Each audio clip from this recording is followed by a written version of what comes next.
Welcome back, everybody.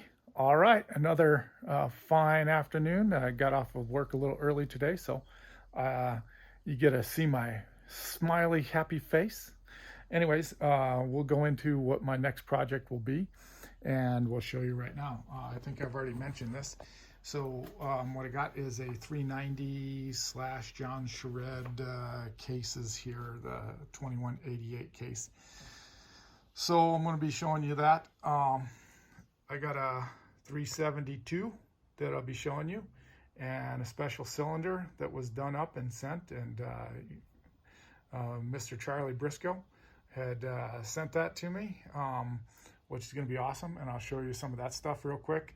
Yeah, super excited to try to get the 372 together. So we're talking Husky stuff, and then you got it's going to be turning into a real ugly 390, so XP. So as I put you in the stand, we can kind of see, some of the differences by case volume wise, that kind of thing. So you can kind of see very, very similar, basically a big block to the 371, 372. So let's put you down so you can really get a good look. And I'm not holding you. This is my, pardon the mess on the bench today, but let's go down and start talking.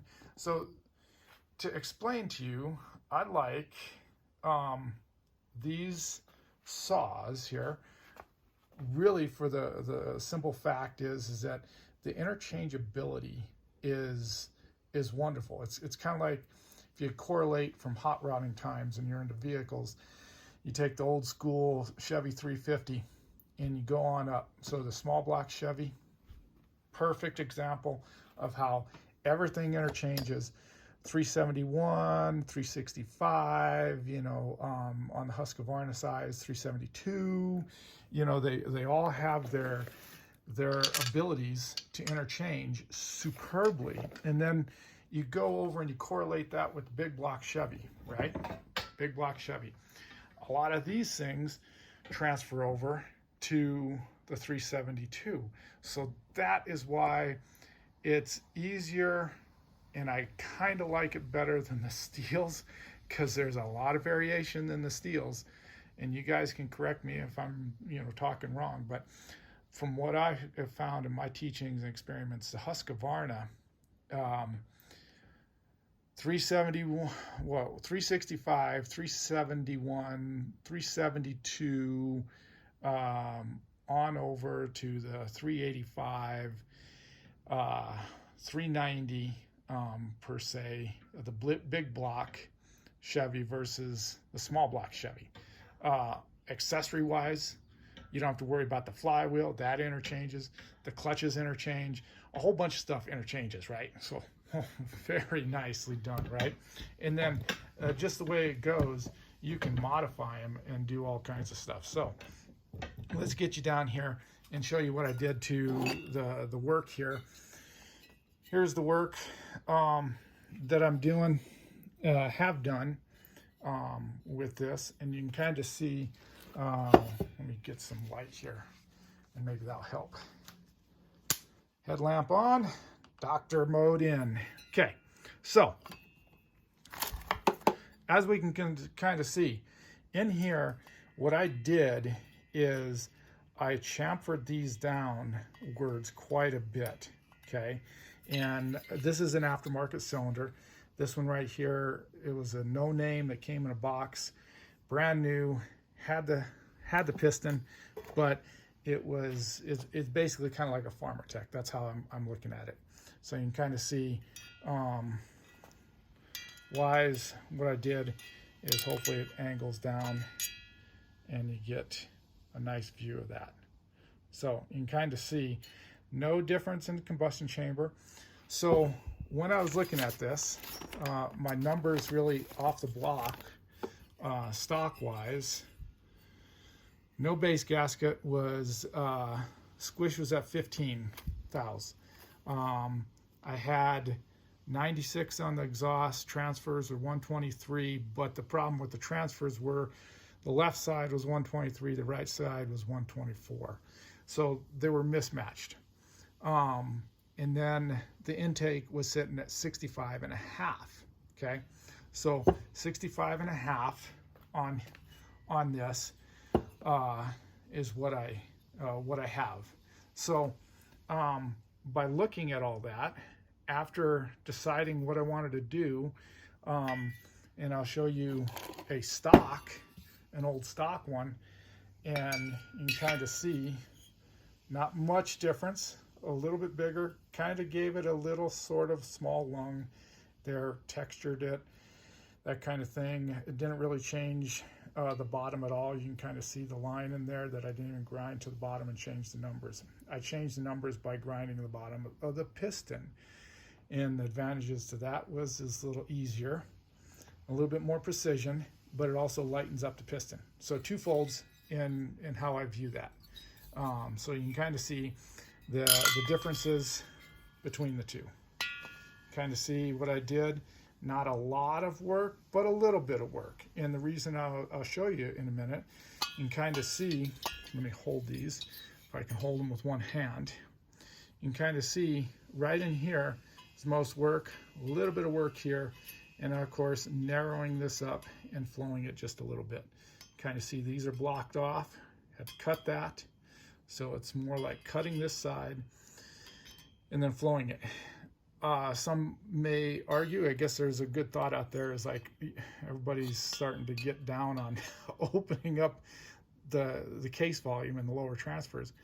This I don't think is hogging it out. This is case matching, in my opinion, and the little bit of volume that you get is not going to affect it.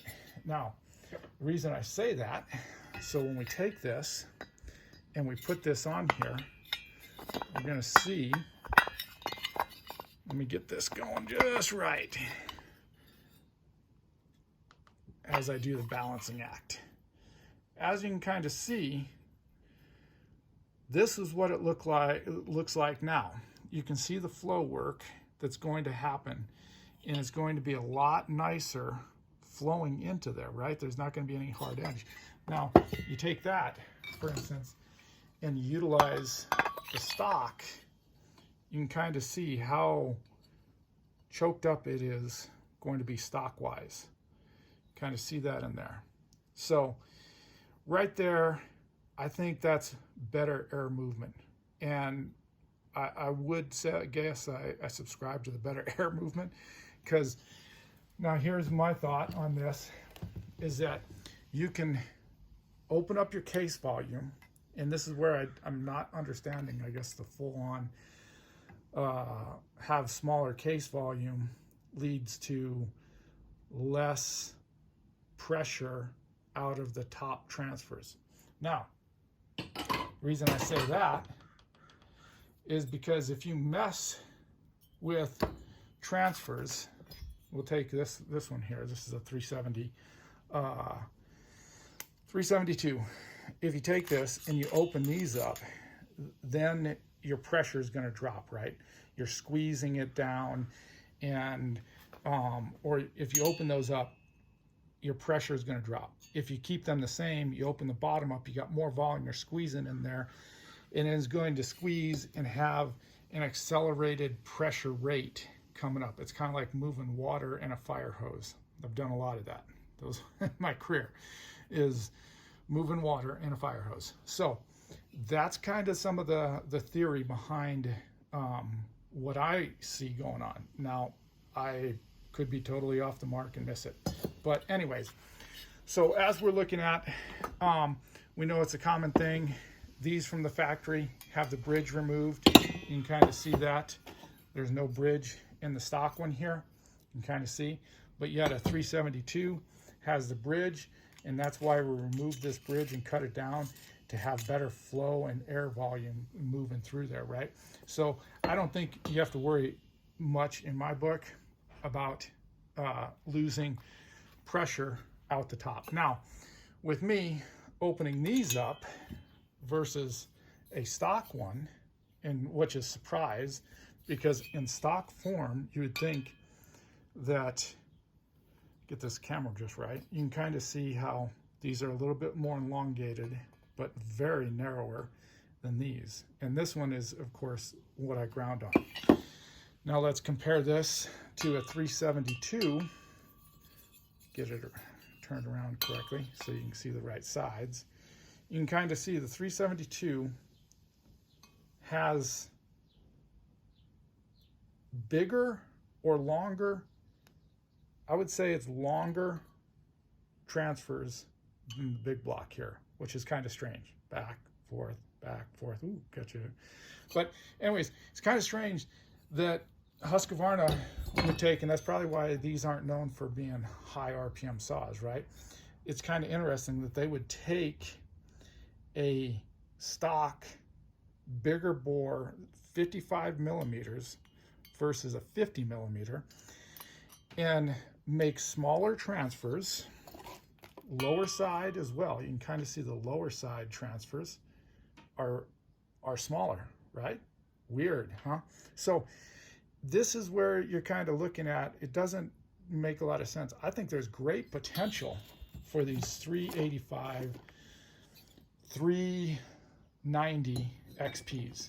Huge potential to mimic what you do in a 372 to get power. And we know everybody does a 372 and it's just rock solid, right?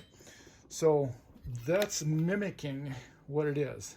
But so that's why I'm trying this to mimic it. We'll see. I may have created too much. We'll see. But anyways, I'm not sure if I took it. After port work, my numbers are going to be 95 exhaust. So, and I'm going to run a base gasket. Running a base gasket in here. The one I have, it squishes down and is going to give me right around 26, possibly 27 thousandths of a squish. Perfect. I don't necessarily want to go smaller than that. So that's great. Even 30 would be fine because of how much compression would be in here. Okay, my exhaust, I got it. Didn't really even touch the top on this. That's like factory. That's like factory in there is that top. I did widen it a little bit, the scotch. Again, we'll compare them. If I can get them right. Compare them. So I did widen that. There we are. I did widen that. As you can kind of see. You can see that there's a significant width difference in there. Now I'll flip it around and we can look at the intake. The intake, there we are. Intake.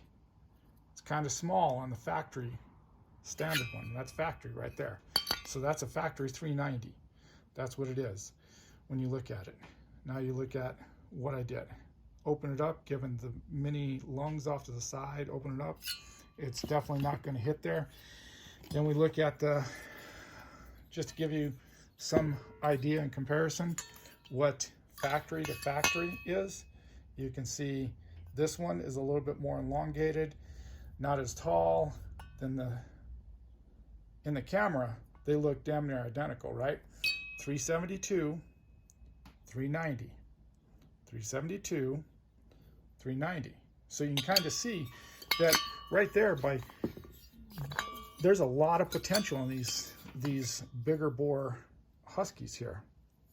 Here we go. We'll just look at the exhaust. Exhaust is maybe a shade bigger on the 390. It's a little taller, I should say. About the width is about the same looking at it.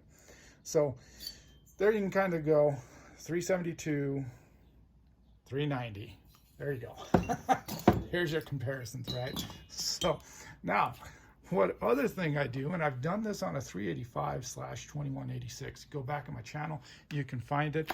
What I did is, you know, everybody's liking to lighten the piston. Well, these are very heavy pistons. You know, when I get into factory, this is a factory piston. Obviously, you can see why it's not being used. But you can see how much it is. It's very heavy, very it is. I can look at, I got a Meteor 390 piston here. Haven't touched it. You can kind of see it is what it is. Heavier. This was standard before doing anything. Right now it's at 300 or 113 grams. This one was a lighter one. This one had 108 grams.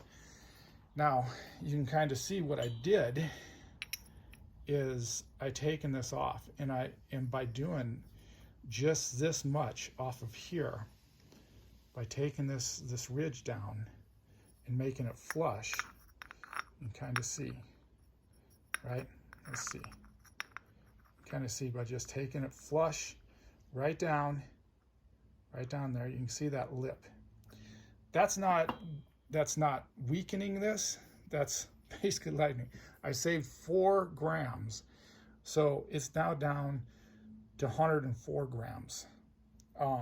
It would be nice to lighten it more, and I could possibly, because I've taken and drilled holes and then elongated in here and created windows in a piston, just like you could do and take and mimic that 372 by putting in a 272 piston, right? And that has windows.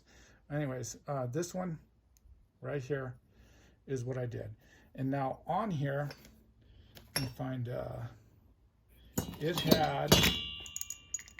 had a skirt like this, where it comes down and then pooches up and then goes across, right? And comes down. That's what this one had. So by taking that down, that's a significant amount you take down. And so I took roughly that much, if I can get the finger right, you know, yeah, here.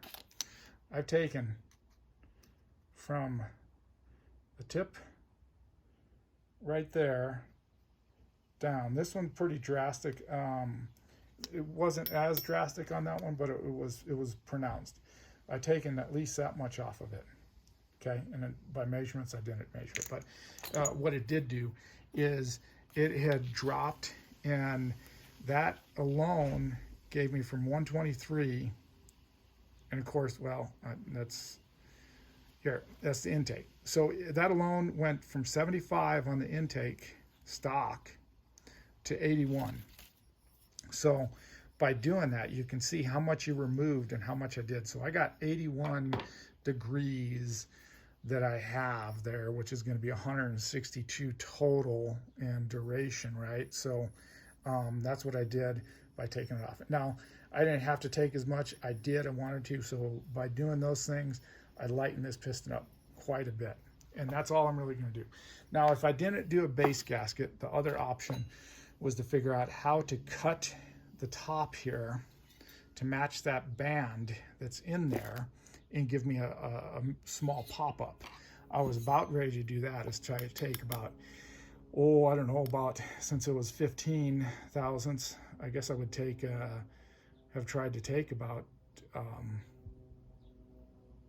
10 to 15 band off of here and create a pop-up, which I could have done if I had a lathe and, you know, had all fancy tools like some, it would have done that. So anyways, here it is.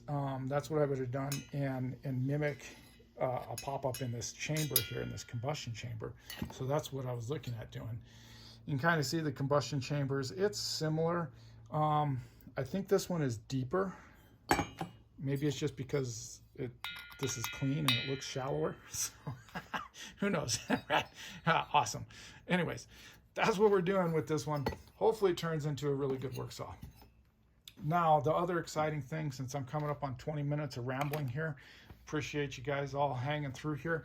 Make sure you comment and say whatever, especially on case volume pressures and that kind of thing, and going out. Now, before I leave the discussion to the side, I don't know how much you'd gain if you really hog these lower transfers out and you made them bigger without matching them to the case. Again, we take our old case. This is a bad case, by the way. We take our old case, we put it in there, and we look in there. I don't know what you would gain by making your lower transfers in your cylinder so big and not match them, unless you were going to case flow and take and work this in here and grind this out a little bit and create a larger opening to case match, I'm not sure what advantage really you would get to doing that. But by matching this to the gasket that I'll be using, to the case that I'll be using, I believe there's great advantages to it. It's going to flow quicker and greater velocity going up without having to create weird turbulences in there. So that's some of my theory as well, or what I've kind of taught myself in the last watching and 3 years or so of doing this. Now anyways, we'll leave you with this. This 372 is going to be awesome. It's going to be exciting. Like I said, this I have been in contact with Charlie Brisco. If you haven't seen him, Charles Brisco is his channel. Phenomenal work he does.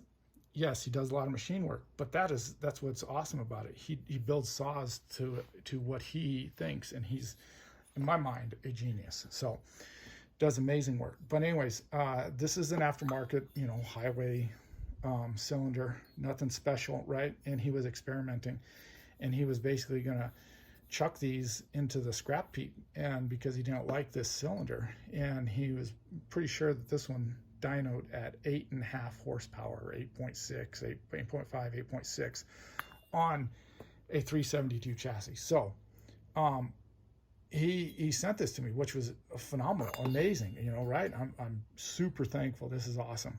And he sent me a piston that he did, and you can see the piston that he created here. And his channel shows this too, so I'm not showing any secrets. I'm not giving any numbers here because I think he already done that. But he's done chamber work. He's cut the band in there. Looks like he's put some weld in, welded up, and then reground out to what he wanted to. Yes, the lowers look kind of on the larger side. That's fine. And then you can see his work of how he flows those beautiful upper transfers. Man, he put some nice chamfer in there. I'm still working on it. Beautiful exhaust side. Oops. Let's see if we can get you in there, the frame right. Beautiful exhaust. Yeah, it kind of looks like, we'll see. Looks like a lot has been taken off the base. He's probably taken, I don't know, 30, 40 or so off, which is nice.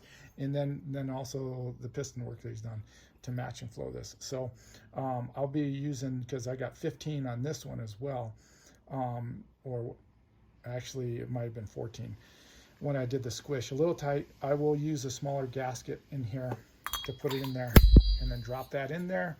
Beautiful work. I'm so thankful.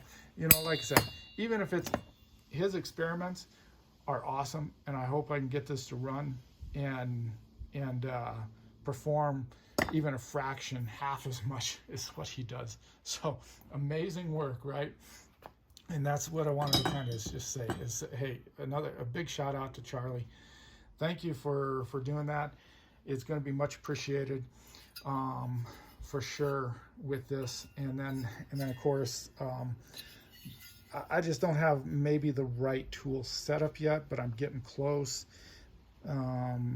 This is the kind of a bit that I was using, a flat bit. You can kind of see, came in a kit. There's several of them, eBay special, or maybe Amazon special. But there's all different kinds and sizes, and they have multiple ones. And so I was able to start read, instead of the right angle, I was able to just use straight. And since this has a groove, you can kind of see that it has the top. I can get in there and I can slowly go work it back. Oops, let me see if I can get my fat fingers out of the way. I can slowly work it back and forth in there and take that down. And it also gives that beautiful angle chamfer in there that's kind of mimicking Charlie's cylinder there. So that's going to be hopefully exciting. Like I said, no cut in the base. I don't think I needed to, but that would be if I went back in and tore this down for experiment purposes. Remove the base gasket, drop it down, create a pop-up, and I would see where that goes. So that's kind of some of the exciting things I see. I do think there's advantages into lightening this piston up kind of like this, taking these down. So if you're looking at that, some of those advantages that you could do, and you can do that with a, just use his cylinder. It's been worked, but you could lighten up some of those things as well, right? Here's one you could do. You can create windows in here, and I've done that, is kind of drill holes and create windows in here. This is obviously a single ring 371 piston. This I think was a big bore. This was an aftermarket big bore. So anyways, hope you enjoyed it. Long-winded video, but thanks for hanging out, and enjoy your weekend.